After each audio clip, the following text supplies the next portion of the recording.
I'm Sarah, and I'm on a quest to bring you the most enchanting and educational animated stories for kids. And one of those stories is about a clever fox who outsmarted a greedy wolf. As someone who spent countless hours reading bedtime stories to my own children and creating content for young minds, I can assure you that this tale is not only entertaining but also packed with valuable life lessons. So, let's dive into the colorful world of Felix the fox and his encounter with the not-so-smart wolf. When I first stumbled upon this story, I couldn't help but think about how often we underestimate the power of wit and quick thinking. It is like when my little one outsmarted me by hiding their vegetables under the mashed potatoes. I was impressed and slightly annoyed at the same time. But in our story, the cleverness serves a much nobler purpose. Now, picture this: a lush green forest, filled with towering trees and bustling with woodland creatures. This is where our tale begins, and where we meet our hero, Felix the fox. Felix isn't your average fox.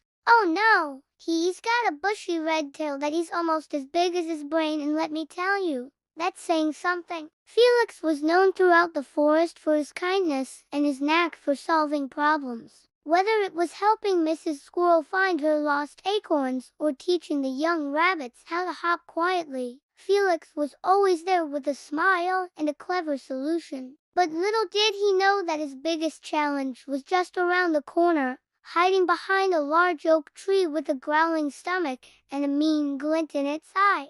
Enter Wolfgang the wolf, and no, he wasn't named after the famous composer. This wolf was about as musical as a broken kazoo and twice as annoying. Wolfgang was known for his greed and his tendency to take more than he needed, leaving other animals hungry and scared. He was the forest bully, and he thought he was the smartest creature around. Oh boy, was he in for a surprise. One sunny morning, Felix was strolling through the forest, humming a happy tune and greeting his friends along the way. He had just helped the beaver family repair their dam and was feeling pretty good about himself. That's when he heard a commotion coming from the nearby meadow. Curious, he trotted over to see what all the fuss was about. There, in the middle of the meadow, stood Wolfgang, surrounded by a group of terrified animals. The wolf was demanding that they hand over all their food, claiming he was the king of the forest and deserved it all. Now, Felix knew that if Wolfgang got his way,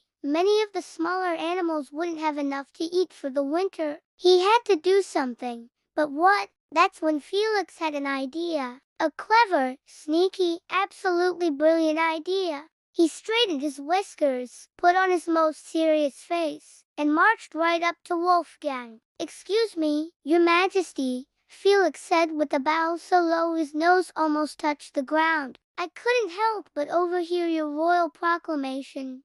Wolfgang, who loved nothing more than being called Your Majesty, puffed out his chest and grinned. "That's right, little fox. I am the king of the forest, and all the food belongs to me." Felix nodded solemnly. Of course, of course. But surely a king as great as you deserves more than just the food from this small meadow. I happen to know of a magical tree deep in the forest that grows the most delicious, juicy steaks you've ever tasted. Now, if you're wondering how a tree could possibly grow steaks, you're not alone. The other animals looked at Felix like he had lost his marbles. But Wolfgang, his eyes lit up like a Christmas tree, and his mouth started to water. "Steaks growing on a tree? Show me at once." And so, Felix led Wolfgang deep into the forest, away from the other animals. They walked for what seemed like hours, with Felix spinning tales of the magical steak tree and all its wonders.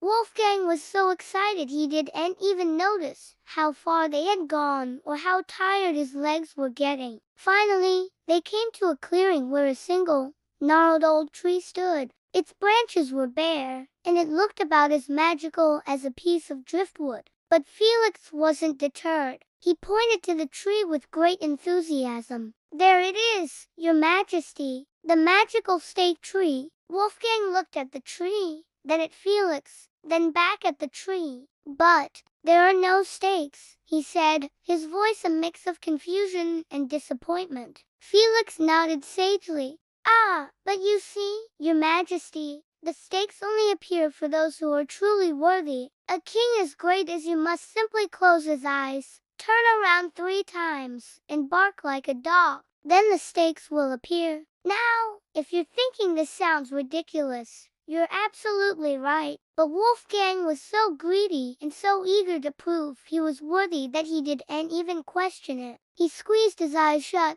spun around 3 times, nearly falling over in the process, and let out the most pitiful attempt at a dog bark you've ever heard. While Wolfgang was busy making a fool of himself, Felix quietly gathered some nearby pine cones and acorns. When the wolf opened his eyes, expecting to see juicy steaks hanging from the branches, Felix quickly tossed the pine cones and acorns at his feet. Look, Your Majesty, Felix exclaimed. The tree has recognized your greatness. But, oh dear, it seems to think you're more worthy of pine cones and acorns than steaks. Perhaps you're not as kingly as you thought. Wolfgang stared at the pine cones and acorns in disbelief. His face turned red with embarrassment and anger. He had been tricked. But before he could lunge at Felix, the clever fox spoke again. You know, Your Majesty, true kings don't take food from others or bully those weaker than themselves. They protect and care for their subjects.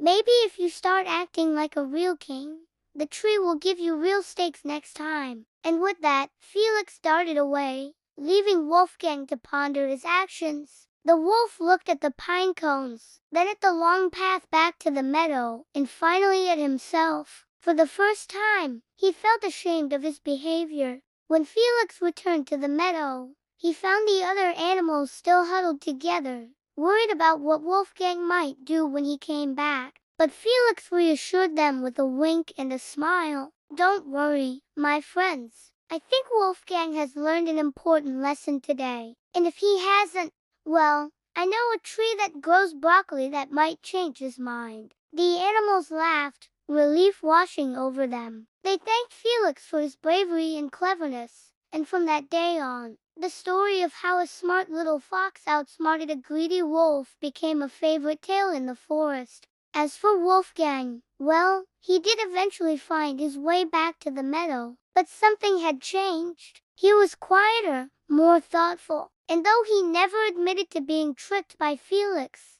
he stopped demanding food from the other animals. Some even say they saw him sharing his own catches with those in need during the harsh winter months. And Felix, he continued to use his wit and kindness to help others, always ready with a clever solution and a friendly smile.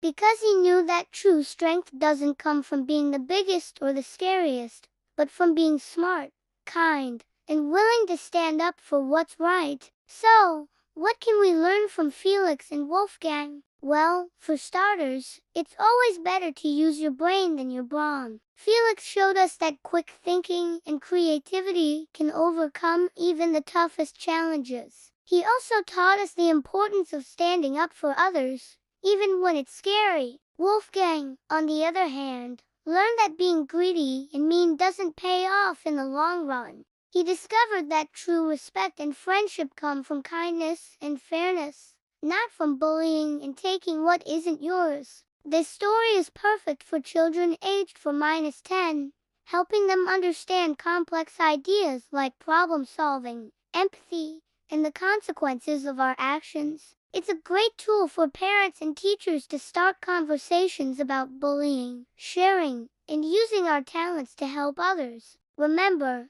every time you share a story like this with a child, you are not just entertaining them, you are helping shape their understanding of the world and their place in it. So the next time you're looking for a bedtime story or a classroom activity, why not tell the tale of Felix the clever fox and Wolfgang the greedy wolf? Who knows, you might just inspire the next generation of problem solvers and peacemakers. That's it for this story. Let me know in the comments below what you thought of Felix's clever trick. Have you ever outsmarted a bully or helped someone in need? Or maybe you have a favorite animal character you'd like to see in our next story? Don't forget to subscribe to our channel for more fun and educational animated stories for kids. And remember, sometimes the cleverest solution is the kindest one. Until next time, keep being smart, be kind, and never underestimate the power of a good story. Goodbye.